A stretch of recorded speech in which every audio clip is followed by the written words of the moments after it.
जनता तो पूरी तरह से समझती है, क्योंकि जनता ने तो ये भी समझा कि बाटला हाउस में आतंकवादी मारे जा रहे थे, तो कांग्रेस की तत्कालीन अध्यक्षा राहुल गांधी जी की मां सोनिया गांधी जी रात भर फूट फूट कर रोती रही, ऐसा राहुल गांधी जी ने बताया था। इसे साफ जाहिर होता है कि आतंकवादियों से इनका असीम प्रेम था और इनके कोई इनको रिश्तेदार लगते होंगे आतंकवादी, इसलिए बहुत कष्ट हुआ, उनको रोना आया कि वो क्यों मारे गए। सर, अभी हाल ही में भीलवाड़ा में कुछ गरबा महोत्सव समितियों ने एक नियम निकाला है कि प्रवेश के लिए जो है वो सर पे तिलक और आधार कार्ड देकर ही उनको जो है वो प्रवेश दिया जाएगा गरबा महोत्सव में। होना ही चाहिए, होना ही चाहिए। जब आप कबड्डी खेलते हैं तो कबड्डी की टीम में उन्हीं लोगों को आप मैदान में प्रवेश देते हैं जिसका आपने खेलने के लिए सिलेक्शन किया हुआ है। इसी प्रकार से गरबा उत्सव है कि जिनके लिए गरबा सुनिश्चित किया हुआ है उन्हीं को उसमें जाना चाहिए, आना चाहिए। सर, आप लगातार प्रदेश में अलग-अलग स्कूलों का निरीक्षण कर रहे हैं। पहले शिक्षा मंत्री है जिसने इतने औचक निरीक्षण किए। आपको लगता है निरीक्षण कितना ज़रूरी है और क्या कुछ निकल के आया है निरीक्षण से? मैं कोई निरीक्षण निरीक्षण नहीं कर रहा हूँ, मैं तो मेरा विभाग है उसको संभाल रहा हूँ कि मेरा विभाग में कहाँ क्या हो रहा है, क्या अच्छा हो रहा है, कहाँ कमजोर हो रहा है, उनको देख करके जहाँ अच्छा हो रहा है उनको लोगों को बताकर, दूसरे विद्यालय वालों को बताकर उसे प्रेरणा लेने के लिए कहता हूँ। जहाँ कम हो रहा है या ज्यादा गड़बड़ है उनको सुधारने का भी यत्न कर रहा हूँ। लेकिन जो शिक्षकों का मनोविज्ञान है ट्रांसफर्स को लेकर के, पंचायत पोस्टिंग को लेकर के, तो आपका मनोविज्ञान क्या है? क्या होना चाहिए? वो इतने दुखी होते हैं, आपके वो चक्कर काटते हमारे हैं एप्लीकेशन हमारे में। पूज्य गुरुजन है और उनसे मेरा एक ही निवेदन है कि राष्ट्र प्रथम होना चाहिए। और जब जो राष्ट्र प्रथम मानेंगे तो जो काम उनको दिया है उसको मुस्तैदी से जहां भी दिया गया है वहां पूरी ताकत लगाकर करना चाहिए। और अधिकांश हमारे माननीय शिक्षक कर रहे हैं।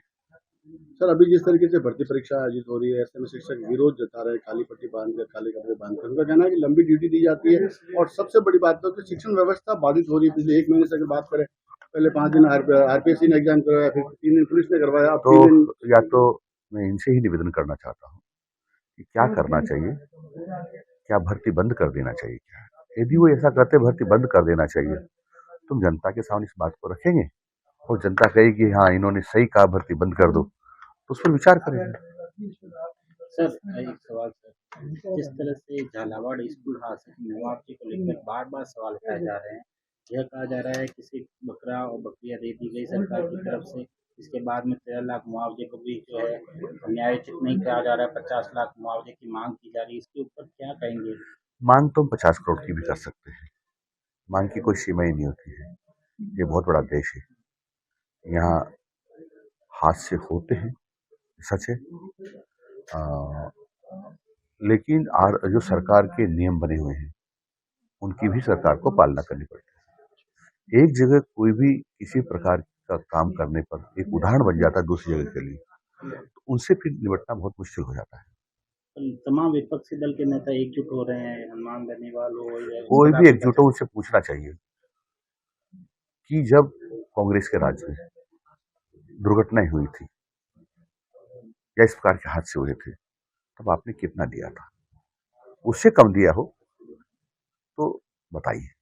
सर, आपने इस मंच से कहा था कि 1.5 साल में राजस्थान शिक्षा में तीसरे पायदान पर देश में आया है। किस तरह के जो नवाचार हुए हैं शिक्षा में? देखो, जो आपने दोहराया उस बात को मैं दोहरा देता हूँ कि कांग्रेस के राज में ये 11वें स्थान पर था।